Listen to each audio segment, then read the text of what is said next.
In the tunnel. In the tunnel. In the tunnel. You're listening to In the Tunnel.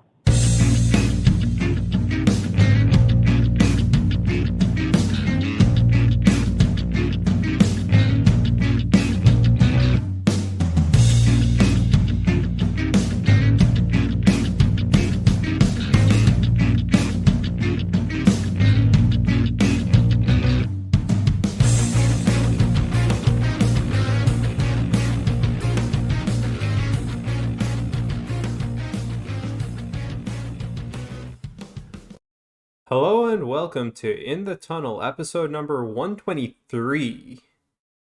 We'll just casually ignore the little bit of hiatus we had, and I mean, for good reason. I yeah, mean, have we had one since you were in town? I think so. yeah, I think it was like the start of football season, but my fiance and I bought a house, so everything kind of goes on hold.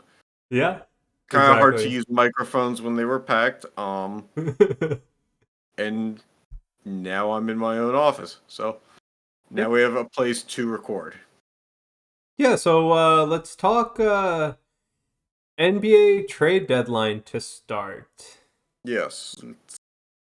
Uh, Completely ignore everything that's happened in the last number of months and just go straight towards what happened yesterday. The NBA trade deadline.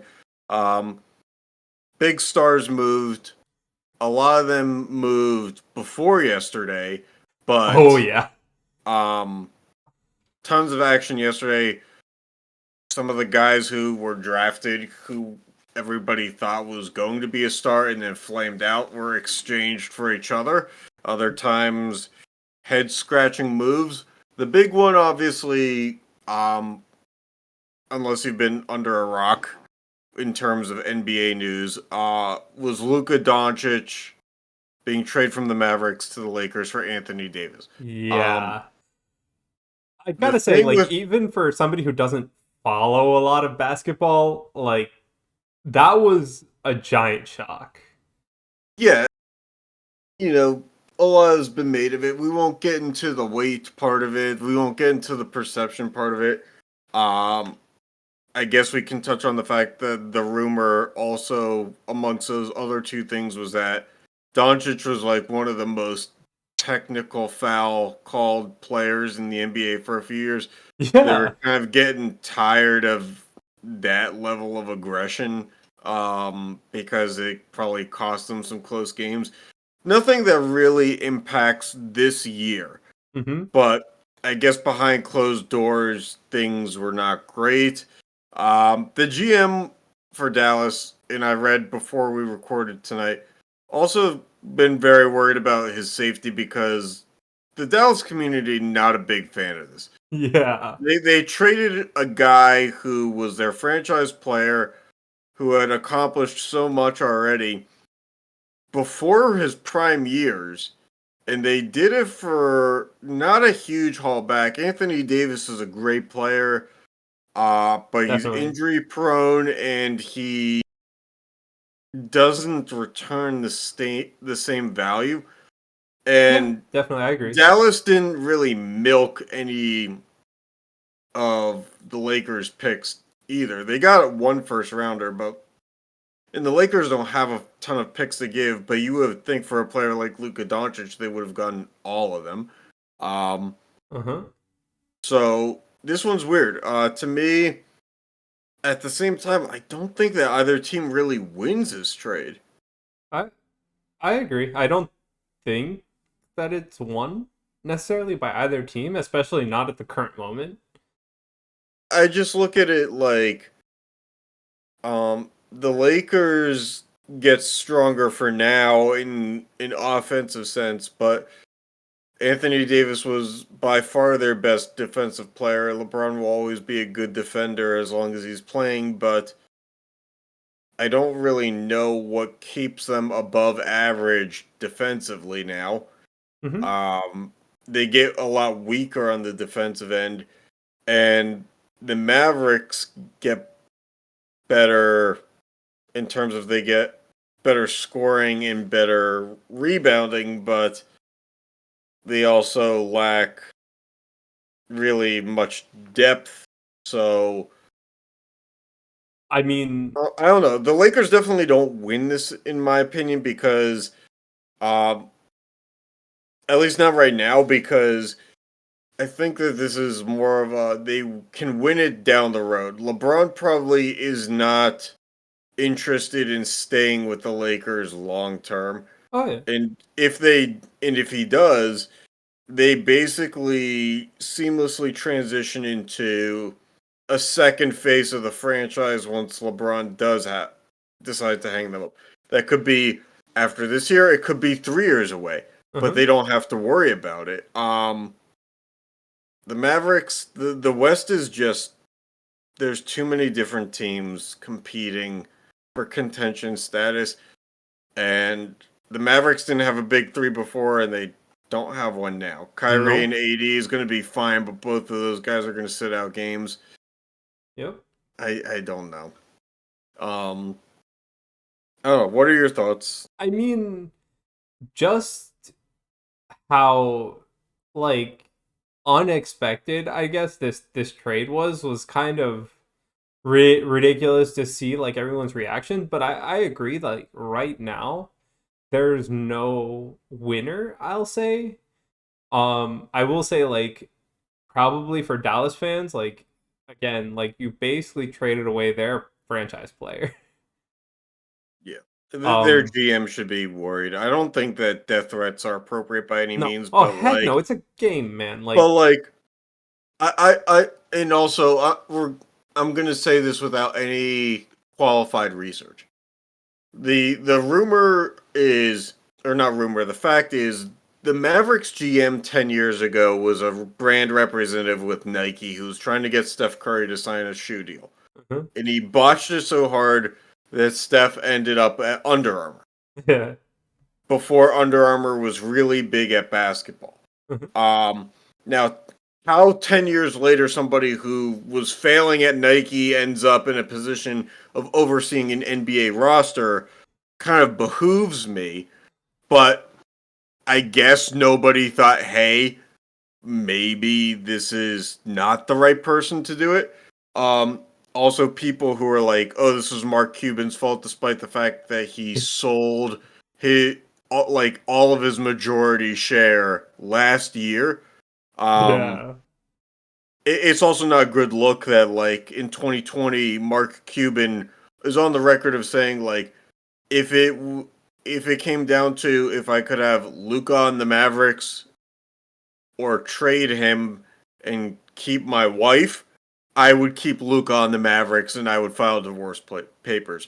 So like it's out there in public belief as to what high-ranking Mavericks executives thought of the idea to trade him.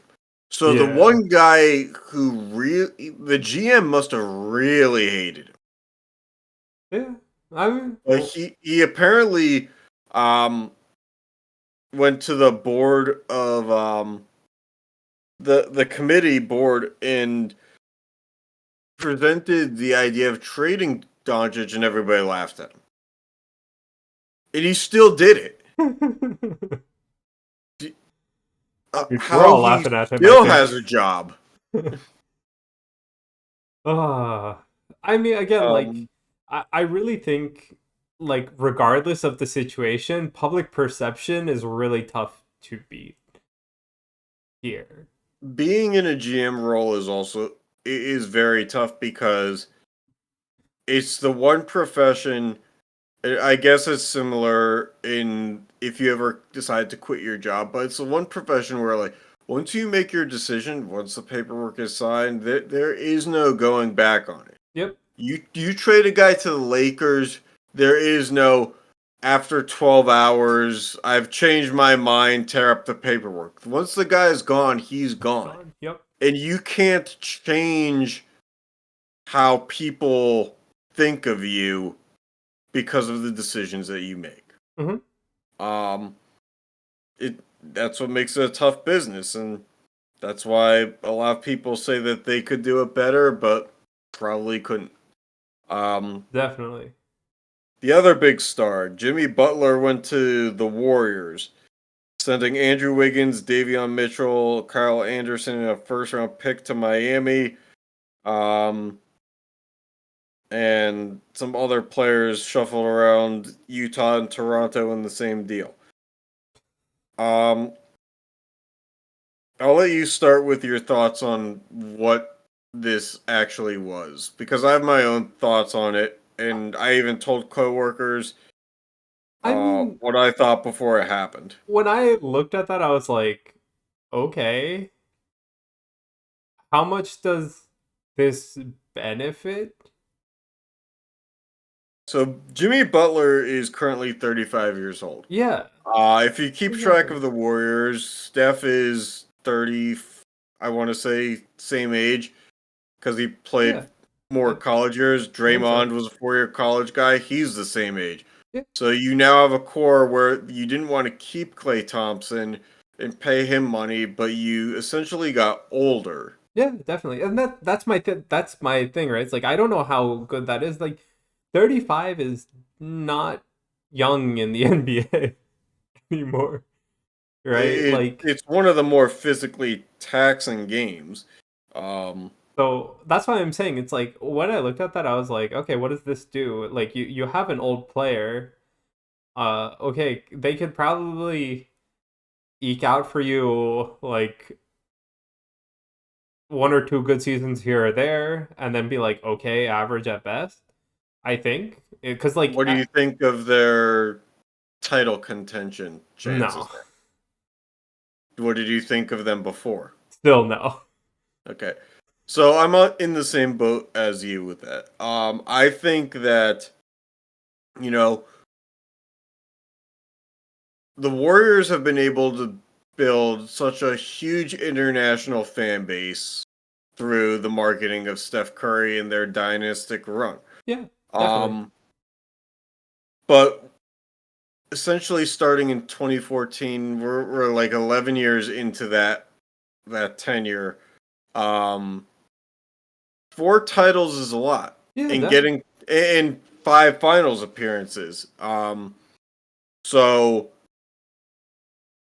I don't understand what the Warriors really are pushing for here as a franchise. And I that's think why I this is like said, their last gasp yeah, but for contention, but that's why I like said they like when I saw this trade, I was like, what is it gonna do? Like I didn't think they were really like postseason contenders to begin with, right. and I, I think they're a team that now with Butler could win a series, yeah, but sure, health is too much of an issue to say that they can get to the conference finals.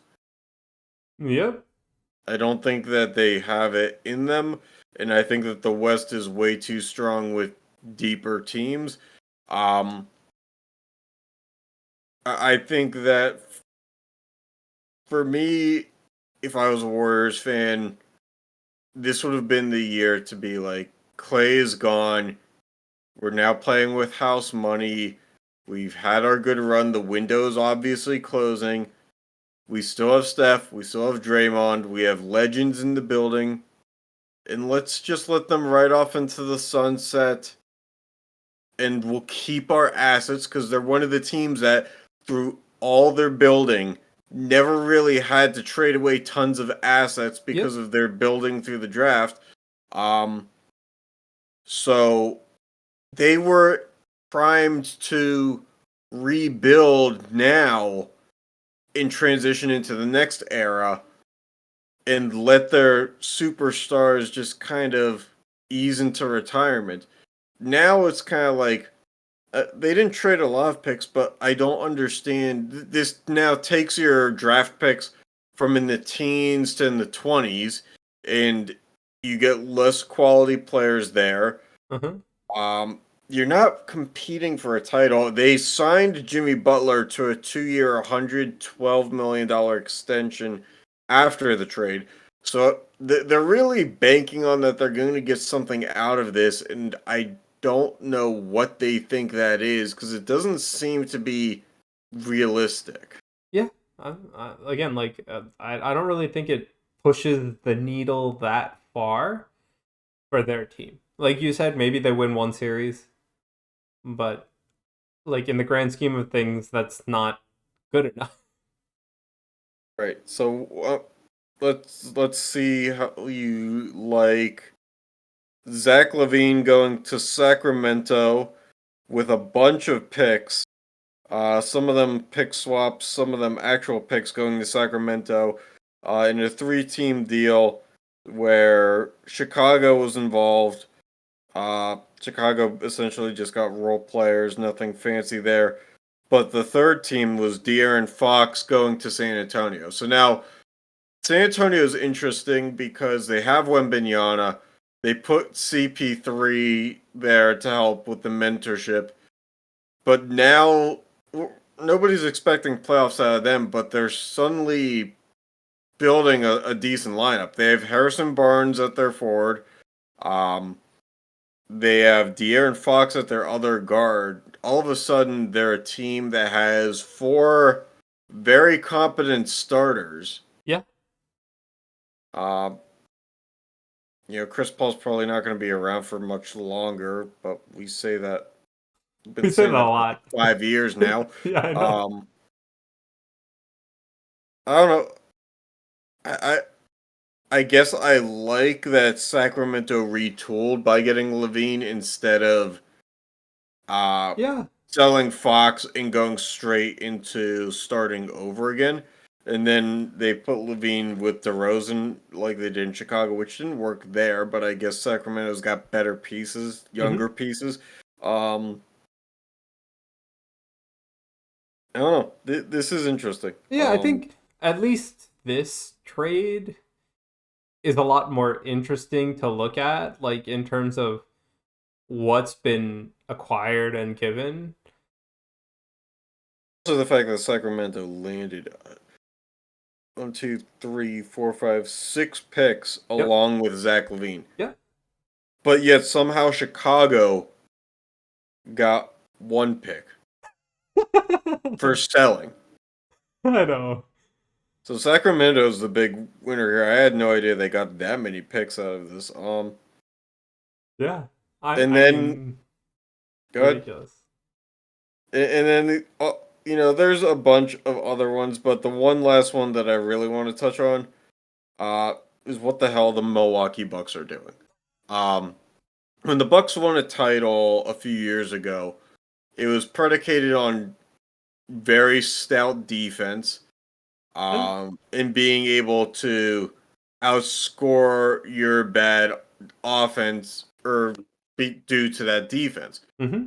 Now, what has happened ever since Doc Rivers took over from the team, basically, they had a better coach and brought Doc Rivers in a year or two ago as a consultant. And ever since that kind of uprising that led to the firing of the other guy and Doc Rivers took over, seemingly has become the slow death of the Milwaukee Bucks. Mm-hmm. So they I would traded agree. this week for Kevin Porter Jr., who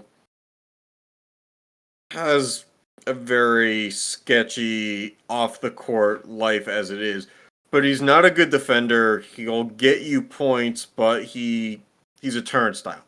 Uh-huh. Now, if you really want to talk about turnstiles, it's Kyle Kuzma.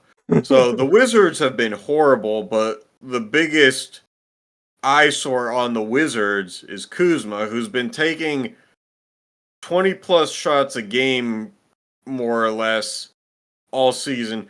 And Kuzma, they actually had a deal in place last year to trade him for 2 first round picks. Mm-hmm. So to tell you how bad he has been this year, they didn't get any first round picks from him. So,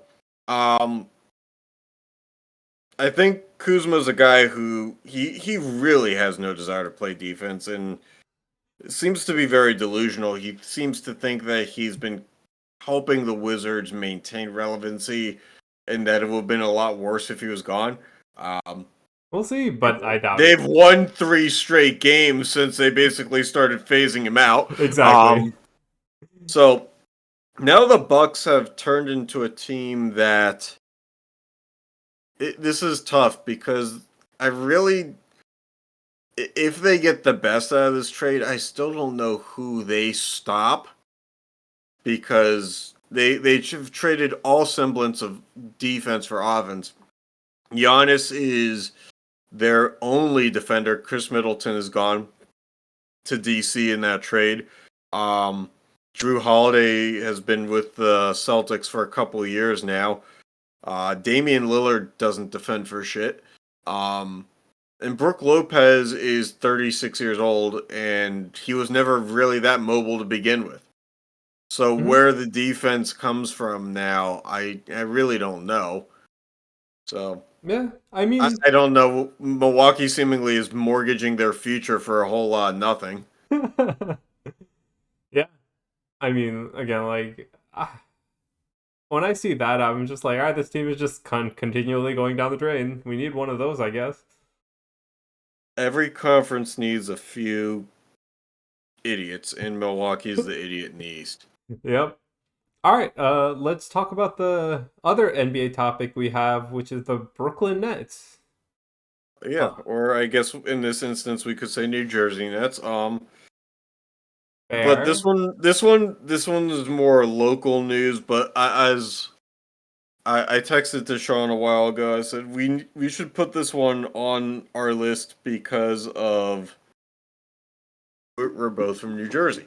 Yeah. We both grew up at a time where we were in elementary school, middle school, when the Nets traded for Vince Carter and basically revived an organization that the front office was struggling with. Oh yeah. They were on the other side of their finals runs, but they were relatively cheap. They drafted and traded Kyle Korver for money that they later used for office supplies. No, but that's real. Yeah, I know. But the one aggressive move that they made was they traded, and I don't know if you remember this, in I think 2004-05, Jason Kidd was on like a major injury. Yep. It was literally just Richard Jefferson out there. Yep. And they were horrible. Oh yeah. And out of nowhere, they made a trade before Jason Kidd even came back to grab Vince Carter. And I think at the time I was like, why now? Like, I don't hate it, but like, what does this do without Jason Kidd? Yep. But Vince Carter kind of brought a spark back to the Nets. Yep. And that year, partly because of the injuries and they ended up as the 8th seed. They got smoked and swept by the ultimate champion Heat with Wade and Shaq. Yep. But I think Did I think that was gonna happen though because of the kid injury? No. No. But we saw a few years of thinking that back then big threes was very uncommon compared to now. Mm-hmm. So when you had Kidd, Carter, and Jefferson, we really thought that there was a chance that maybe not winning a championship, but that they could beat anybody to get back to the finals. Mm-hmm. They unfortunately never even got to a conference finals. They hit the second round a few times, but this year the Nets retired Vince Carter's number. And I think to a lot of NBA fans that aren't from our neck of the woods, they say, well, Vince Carter is nothing on the Nets versus what he was to the Raptors. And I think relatively that's fair, but I think Vince played a lot of his prime years in New Jersey too. So I guess the question here is, what do you think of the fact that the Nets retire his number? Because Toronto retired it earlier this year, but I don't know. Watching some highlights, I think the Nets meant something to Vince. Yeah, I mean, also, like, if you're, like, I do think that even though, like, we didn't have, like, the all-the-way run, he was a core part of the team for a good while. And Only there, I think, like 6 years, but yeah, but at the same time, it's like, okay. I mean, I guess, like, it, at the end of the day, like, okay, fine. Those 6 years were pretty good, not gonna lie. Like, I mean, comparatively to what we probably would have been. and comparatively to what the Nets as an organization have been, Yeah, so those 6 years were fun. I mean, going to games when I was a young kid and Vince Carter was playing, it was a lot of fun. it was a lot more I've had fun a than when he wasn't. signed basketball for authentic with the certificate and everything From from Vince. him. Yeah, Shit, I didn't know that. yeah, Yeah, and Vince was like a very quality person. You never ever heard a bad thing about yeah. him. So And like I'm fine with it. I mean, like at the end of the day, like, did he have like amazing he didn't have like amazing contributions on the court for a long time because he was with us for like 6 or 7 years or something, right? Mhm. But he definitely was a class act, at least in the public. Like, you the didn't other really. aspect, sorry to interrupt. The other aspect to look at is like the Nets history. Yeah. For the Nets, like they came from the ABA and they had Dr. J, they had Julius Irving, but they had the version of Julius Irving in the ABA mostly, and his NBA relevancy was with the Sixers. Yeah. Um, they had Drazen Petrovic, who unfortunately died in an accident. Yep. And after that, you really have to look very closely to see where the next legends are. There are some guys that the Nets organization speaks very fondly of, like Buck Williams. Uh-huh. Um, but those are guys that nobody in NBA society really talks about. Yep. So then, after Petrovic and Dr. J, and that was one in the 70s, one in the early 90s, you really have to scrub to find players outside of our era to really value. And after those two, it really was Jason Kidd and Vince Carter were Yep. like the next. Like, there's a genuine part of me that thought that Richard Jefferson could get his. Who he made zero All Star teams, Yeah. but in terms of quality players, the Nets just never really had a ton of them. Yeah. I mean, that's the thing. It's like, okay, out of like every player who's played in the net since I was a fan of them, right? It's those three. It really was like, And that's and including like today. yeah, It- and for Sean and I, it's a little bit nostalgic because it was our childhood. Oh And yeah. then when you flash forward and you see, well, Kyrie, James Harden, and Kevin Durant all played there, is like, yeah, but they didn't have the same passion for it. Those The those team names changed mean nothing. location, the play style changed, like everything that like you could hold on to that you could with Vince Carter, none of it existed on the team with newer guys. Joe Johnson, Kevin Garnett, Paul Pierce, any of these guys, they were either there not long enough, they didn't care enough. Mm-hmm.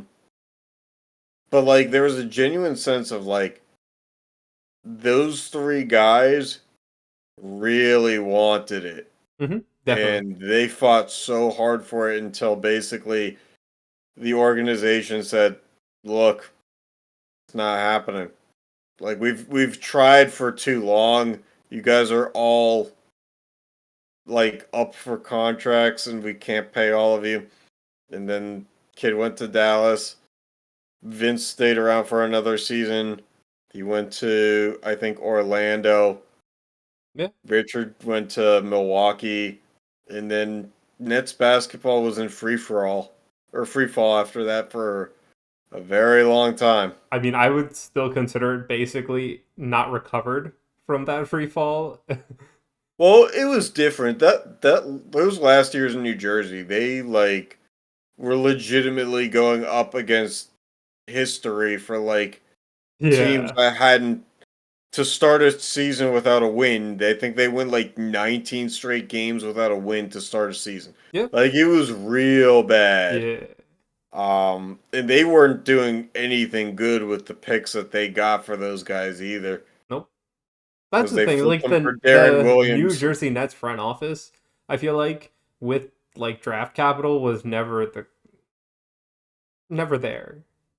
Right, and part of it I think was kind of the crux with bringing Vince in was, I mean, they probably didn't have great draft picks anyway in that era, but that was kind of how ownership worked back then. Was they weren't spending money on free agents, but as soon as they saw an opportunity to flip those picks instead of having to use them to try to draft guys, Yep. they flipped them.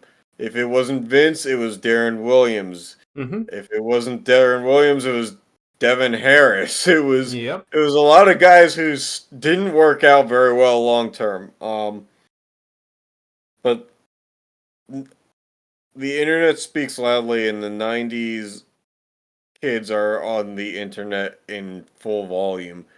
And whether it was Toronto or wherever, everybody loved Vince. Yeah. So yeah, he can. I'm okay with retiring his number because again, there's only like Kid and Vince Carter really. He would never become a coach, but I would love to see.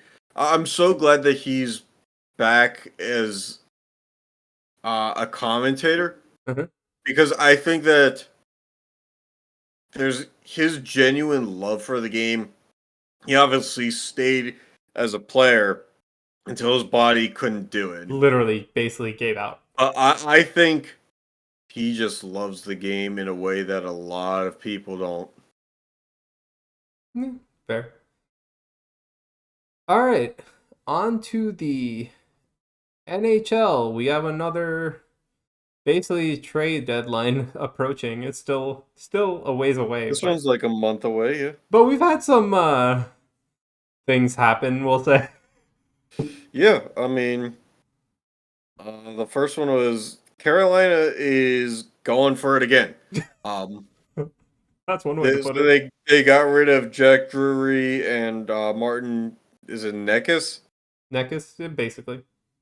And a bunch of picks. Mm-hmm. They brought in Taylor Hall from Chicago. They brought in Mikko Rantanen from Colorado. McKinnon Yes. was not happy that Rantanen was traded. Um, I don't think a lot of Colorado fans no. were, regardless But of being on the team or not. what do we make of this? Because I mean, uh, hey, Carolina's going for broke. Sucks for us because we're both in the Metro. I but mean, is Carolina capable of getting anything out of these guys? I mean, since it's been a while since Taylor Hall really needs like the supporting pieces in order to, really like contribute a lot. And does Carolina have those supporting pieces? Probably. Can he like integrate with them quickly enough? We'll see. I guess my question is has the system changed enough for a guy for Rantanen and Hall to succeed? Because they played historically in the I mean, past I few years a think, very Islanders like system. but they have the talent to back it up. Okay.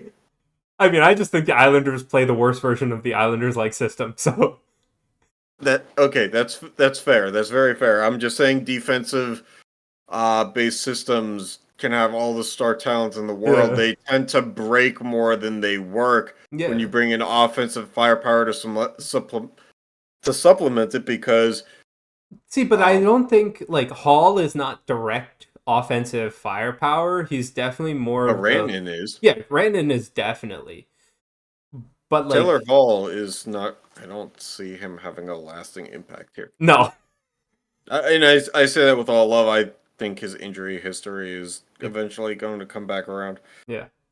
I mean, like I think you give like The problem with the Carolina system, it's like this few chances they get, like you're kind of hoping the right players are on the ice because they're very defensive minded. I do think in like the past like seasons they've gotten a little bit better on pressing offense a little bit. Mm-hmm. So like if you asked me this like 2-3 years ago, do I think they would have made an impact? No, but like at least they have a chance now. They don't have a very high goal differential. No, definitely not. But like I'm pretty sure like a couple of years ago it was literally non-existent. Correct, but 26 is not very high either. Yeah, but like I mean, it just shows that like okay, maybe there is actually room for them to have an impact because that means that they're at least getting chances and like though because you have to look at their goal differential as like okay, they converted a good amount of chances, right? Hmm. So that means that there's probably a good number that they didn't convert. And could Rantanen be the difference maker in those? A few of them, sure. Yep. Well, we'll see. I don't know. I think that they were due to acquire some offense. I think you have to let offensive players focus on their strengths, though. Yeah. I That's yet to be seen if that will work hmm in Carolina. Yeah. 100%. Um, th- let's move on to one of the more confusing trades. Because the Rangers are the third worst team in the Metro. And that's saying They something. are in no real position to make even the wild card. Um, but yet they went out and they got JT Miller back, who they had once drafted. Yeah, I mean, They they gave up a conditional first for this trade. yeah. I mean, do we know what the condition is? Um, I'm sure it's out there, but like, yeah, I gotta find it. it's like, okay, what does this do for the Rangers? It makes them definitely miss the playoffs to barely miss the playoffs. Is that what like because in my mind like okay they're bottom three of Metro, they weren't really trending any direction, and like okay maybe JT Miller like he doesn't make that much of an impact where they start and go on like a 10 game tear, does he? I don't think so. Top 13 protected pick if Yeah, I mean they there's a include. high chance that they'll be top 13 this year. I'm not gonna lie because I still don't think they make the playoffs. So it'll essentially be a 2026 first round pick. Yeah, because like this year, I still don't think they make the playoffs. Like, okay, before this trade, they definitely didn't make the playoffs. With this trade, like they're a fringe team. Maybe they're 13th overall. Like, okay, what do you think? I mean, I don't know what the hell the Rangers are doing, man. Yeah.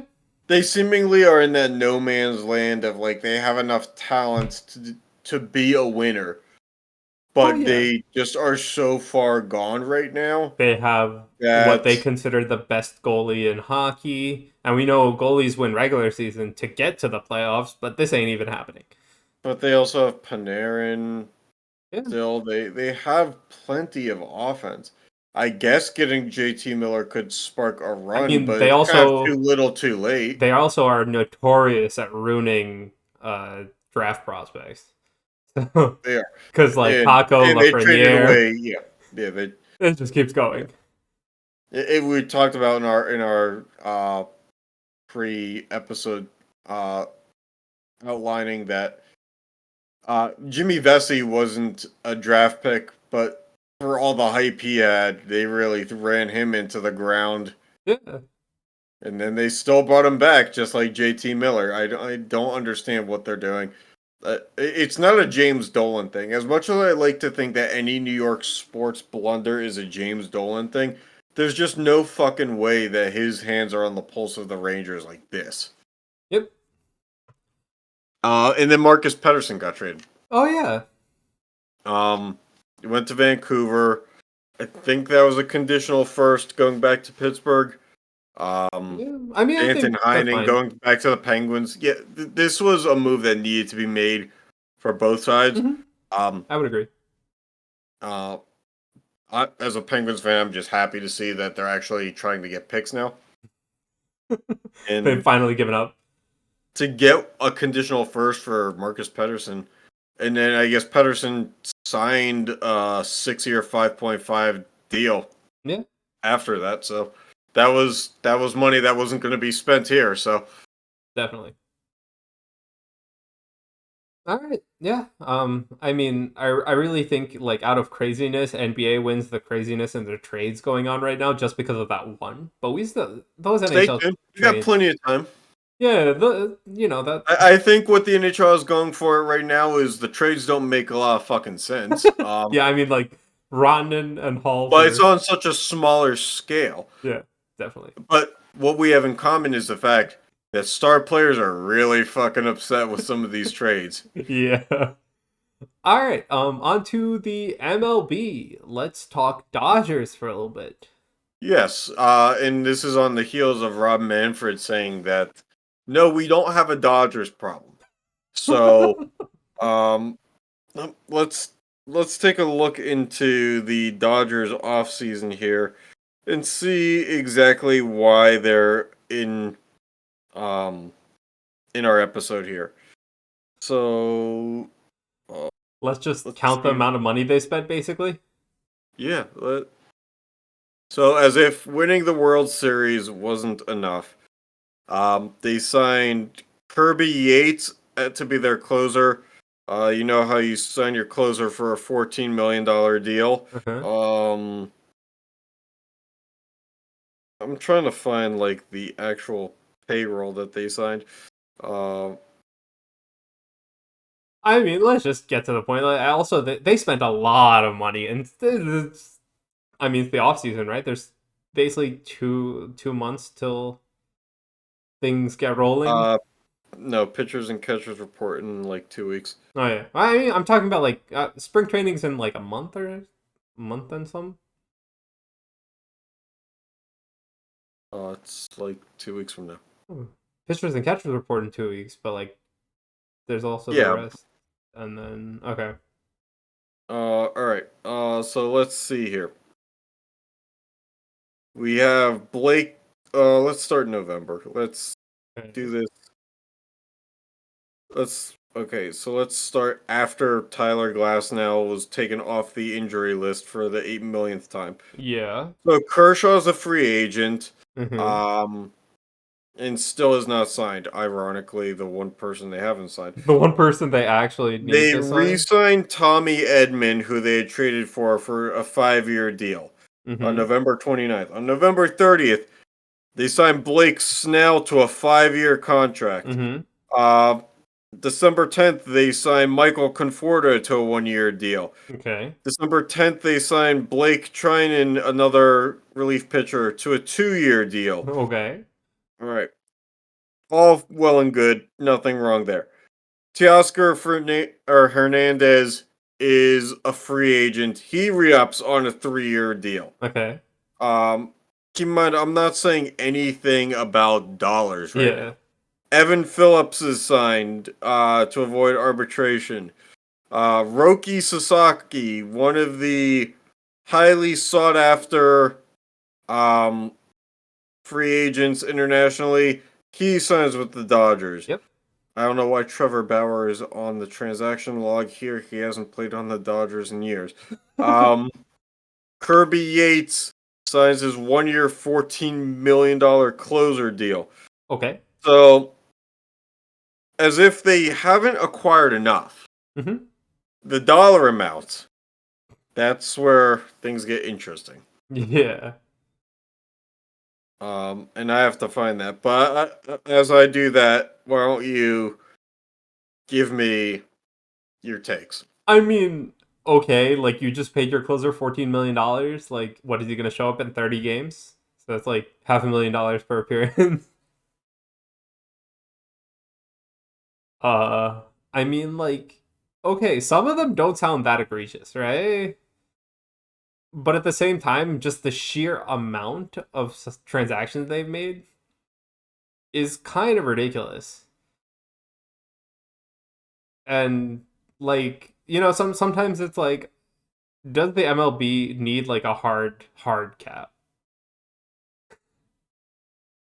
Because Um, they still operate basically on luxury tax. yeah, but like the thing with the MLB, and we've talked about this before, is floor and ceiling. Mm-hmm. If I think that a lot of big spender teams would be more likely to be okay with a floor. Um, what I've discussed with other friends is for smaller market teams, that doesn't change the level of free agent that you acquire. Right. It just brings everybody's value up. Mm-hmm. So in theory, you could say, well, the Dodgers aren't going to spend 700 million on every free agent. Well, the past two off seasons kind of show you that they They will. will, yeah, So teams like the Dodgers, Yankees, they'll continue to get the top tier free agents, because they can spend the and money. teams like the Athletics, White Sox, or not White Sox, they're in Chicago. Um, Marlins, stuff like that, in smaller markets, like they will continue to get the same like D grade free agents, but they'll have to pay more for it. Yeah. So nothing changes there. The thing about salary cap is as we've said before, it's a very traditionalist game. I don't know how the revenue sharing works with the MLB, but as I think I was telling one of my friends, until all the regional sports networks and the independently negotiated TV contracts with all these different teams ceases to exist, the market that they're in weighs a lot more heavier. Yeah, definitely. And if you can't pull revenue from stuff like that, Mm-hmm. then uh, it's harder to justify spending large amounts of money, especially Yep. because baseball stadiums don't have huge seating capacities compared to like NFL. Um, I mean, that's just or due to how like the baseball stadium itself is shaped. Like they really only have like the two sides but as the main seating. I think that a cap is so hard at this point to implement. I think that Yeah, yeah, but like I don't really it's think too a far gone. floor does anything good. The owners of the big market teams will never be like, yeah, let's make like I've had enough advantages. Let me give the little guys a little Yeah. bit more room to. Because is it better for the good of the game for everybody to play with the same resources? Yeah, But I mean, probably. like, do okay. Also, like, do they need okay? Can the luxury tax exist? Can they still have a soft cap? Sure, but like, make some arbitrary number the hard cap. Like, I'm not saying like go straight from soft cap to full hard cap, right? I'm just saying like, man, even I'm looking at it and like there has to be a number out there that's like just so high it's excessive.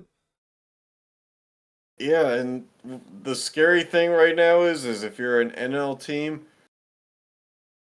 and we said this to each other a few days ago, is um, not really sure how the Dodgers aren't set up to just run the NL for a long time because they've now assembled such depth that their top prospects in AA, AAA, They're not they're coming up. essentially they're blocked from coming up. And if any other team wants that talent, well, they can have it, but for a price. Yeah. And so basically what the Dodgers have done here is they've created a system where no matter what move they make, they're ready for the next layer. And unless they're mortgaging their long-term future, which is hard to see that they won't continue to sell out and make so much money that they'll Hmm. be able to do this again 15 years from now. Um, really don't know what they're losing. Yeah. Like they may not win World Series, but they'll be right there for a very long time. Definitely. But I mean, I still think like every time, okay, like Yankees fan here, but like still, every time I see them spend outrageous amounts of money, I'm like, okay, like that just means when like we play like the Marlins, even the Pirates or whatever, it's like, why A am I gonna man watch? has to. It's one of those a man has to have a code kind of thing. Yeah. Is like, um, just because there's nothing stopping you from doing something doesn't mean that like you should just go batshit crazy doing it. Yeah, Like I mean that's why I'm at like the end of saying the day, also. you're one team in a league that needs the league overall to succeed. Uh-huh. Because if one team goes too far off the deep end with this, then it's kind of like, well, ratings could go down Yeah, because like overall for the MLB viewership, interest, because it's kind of like everything I is now mean, just assumed. there's also 162 games per team in the season, right? And I'm like, I don't watch more than 50% of them. The more hope you take away from those fan bases, the more you're ruining the game. Yeah. So, yeah, we'll see what they do. But again, like I'm definitely of the opinion, like even if you keep the soft cap, you definitely need like there has to be some excessive number that you can just put like, okay, just don't go above here. All right. I'm getting tired of the Dodgers. Yeah. On to the last topic, and it's just before the Super Bowl. So why don't we talk about games from 2 weeks ago? Sure. I mean, I Well, think it one game like from 2 weeks ago. well, yeah, the ref show seemingly like and it's hard not to argue that there's a ref show going on, especially Yeah. with how badly they've botched it this week. Yeah, that was a Um, little bad. so I mean, all season long, you could find the Chiefs being the benefactor of flags or lack thereof. Yeah, yeah, but like Um, I really feel like last game was especially egregious, but they had also the most amount of eyes on them. Because the like Bills Chiefs is always a big draw. but also like okay, if you looked at a regular season game, like okay, you probably could be like, like some of the plays you'd be like, that's a little questionable, but like sure. I didn't really see something like if I was watching a Chiefs game, which guaranteed I didn't watch many Chiefs games to be honest. But like I didn't see anything so outrageously egregious or something so questionable that I was like these refs have to be like paid under the table or something. But it's interesting at the same time that this game, there were a number of times where things didn't make sense. Yep. Late hit out of bounds where Mahomes was like still inbounds when he was hit. Yeah. Um, fourth and ones where you could see the ball very clearly was over the marker. But not Not ruled that way and then it all kind of you know it's one thing when it's like it creates a game that goes down to the wire. Cool. And not to take anything away from the Chiefs in the sense that in the big moment when they had to get the defensive stop, they did. mhm, But it really felt like, they were handed that defensive stop opportunity on a silver yeah, platter. yeah, Like everything to get there was kind of handed, but doing it was that. Okay, yes, I can agree with that too. yeah. And you really want to believe that uh, the Bills had a great year. I still think that their receiving core needs an overhaul compared to when they had Diggs, and Hmm. they don't really have a clear cut number one right now. Um, and there's work to do for sure. But the fact that they still got to the championship game with that, Hmm. um, and the fact that they were controlling the game the way that they wanted to until it was basically taken from them. Um, yeah, I don't know. As a Yeah. Steelers So. fan in the same conference, I still like Josh Allen plays the game with a passion and tenacity that you really appreciate. Hmm. You not just to stop seeing the Chiefs, but eventually, like you'd like to see him get one.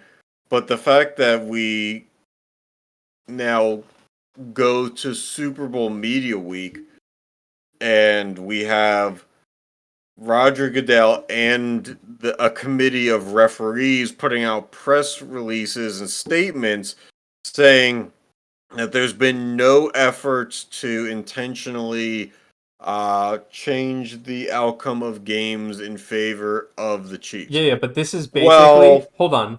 This is basically, we've investigated ourselves and we've found we've done nothing wrong. it's also, I learned this as a teenager. If you feel like you've done nothing wrong, then who do you feel like you need to answer to? So if you go up to somebody who wasn't suspecting you of doing something wrong and say, I know I hit this person, or I know this person is going to come to you and say, I think that this person hit me, and so I'm going to get in front of it and I'm going to say, I didn't hit this person. Well, why would I suspect you of hitting this person? Now you kind of look a little bit guilty because he came out of the woodworks and said But I something mean, when nobody forced you to. so many people, okay, like, I really think public perception kind of forced them to make a statement, though. Because, like, Yes, but they've never answered to public perception before. Why would they do it now? yeah, but they're, like, I mean, they're also afraid Think of about the ratings and stuff, Patriots too. dynasty. You don't think that there were calls going that way for Not years? It was not as big as this, I feel like, because even like people who don't watch You're watching sports. different games than I was in those AFC Championship games then. Yeah, but like I'm talking to people who like don't watch sports and stuff, and they're even talking about this. And during that time, like, okay, I heard it, and okay, I was following that a lot because I'm a Giants fan, right? But like nobody outside of people following the NFL would say anything because you have basically Taylor Swift and all these fans of her also following the damn game. You got so many random people also paying attention. I will say they've done a better job of phasing out how often they talk about her. Yes. Yes. Thank God for that. But I mean, like, okay, that's why I didn't watch many Chiefs games at the beginning of the season. Like, it was way too often. but I think that at this point it's like, I think I can see this two different ways in terms of the refs. I can see this going very well for Philly Mm-hmm. into the Super Bowl because the refs now feel pinned against the wall, being like, seriously, I didn't mean to make it look like we're advantageous to Kansas City, and like maybe a couple calls get ignored. The other thing is the refs could say, all right, we've made this statement. Now I'm going to show you what I think a fair game is. And Kansas City gets even more because, as far as the refs are concerned, okay, I wiped my hands of it. Like, I said we weren't doing it. So now I can say, again, we didn't do it. Yep. But it'll be interesting. The Chiefs all year Mm-hmm. have played down to very mediocre teams. Yes, And 100%. they statistically, like, if you look, it would pop up on my Twitter timeline every now and then. There are guys who will say, here's what the standings would be on the opposite side of a one-score game. Mm-hmm. And the Chiefs' record would have been like, It's- instead of being the 1 seed, they would have been like the 6 seed. They still have made the playoffs, so I guess, knowing what the Chiefs do in the playoffs, you could still make an argument that they get here. Because the roster is the same. But, like, they've been the beneficiary of something throughout the year. Mm-hmm. They don't really need much more hand-holding, especially after back-to-back championships. Oh, yeah. So now you have the Chiefs as the combination of the average NFL fan, you and me, anybody on Twitter, stuff like that, kind of getting tired of seeing the same team Oh yeah, And I so mean, we I were think all rooting this for the Bills. this also happened during the Patriots thing. Like everybody was just tired of seeing them. And it doesn't help that on the NFC side of things, like, it's the Eagles have been right there for a very long time. And I was finding myself obviously rooting for the Lions, but the Commanders having an outside shot at it too. It was like, well, why wouldn't I root for them? The Mm-hmm. Eagles were just here 2 years ago. Yeah. So it was like between the Eagles and the 49ers, it's kind of like seeing the same three teams over and over in the same game. It's getting a little stale, and kind of hoping that whether it be Travis Kelsey rides off into the sunset, whatever it's going to take for like some serious retooling, but like Kansas City drafts insanely well. So you're kind of just hoping that this three-peat gets stopped. Yeah. But it But seems also like if not it's not like the refs, if it's not the talent, there's just so yeah. much in the way of Kansas City losing. Yeah. So we'll see. But yeah, like there's been a lot of talk. So Who do you think would win? I mean, to be fair, like I told you also in our pre-planning that I really wish this game had no winner. For sure, but talking about the game in itself, But like I I actually think like with all the backlash they're getting, and even if this whole ref thing wasn't going on, like I actually think Philly has a good shot of stopping the three-peat without all this like other side drama. I agree with that too, but I think there's certain recipes that work and certain recipes that don't. Mm-hmm. Um, I think that Philly has to for sure play ahead Mm-hmm. this game, but as I told coworkers, I think what they need to do, and it because Kansas City is so good on both sides of the ball, I think it's very unlikely to happen. But if they could dominate the first half, Yeah. like like a Falcons 28-3 lead. Be- because hear me out, I'm not saying the Patriots side of that game happens again, but when's the last time that you saw the Chiefs down that many points where they had to get so creative with it that they had to abandon what made them comfortable? Never. Especially in the Mahomes era, never. So if we could have Philly put Kansas City in a position they've never had to fight through Mm-hmm. in years, I think that's a recipe for success. They Yeah. don't do that. I think Philly's defense holds well for the first half, maybe gets a 3 to 8 point lead at halftime. You have to be, I had a coworker say, have to be up 9 points. No, you have to be up 10 plus points in the fourth quarter with 5 minutes left. I think if you I still give don't a think. field, I think two possession game where it's a field goal and a touchdown, that's easy money for Bucker to nail one from 55 and a touchdown. You can't do that. Mm-hmm. You have to be up 10 plus We'll see. with 5 minutes left. All right. Yeah. We'll see. Coming up in on Sunday. Yeah. So all right. Well, we got nothing else. So thanks for tuning in, and we'll catch you next time.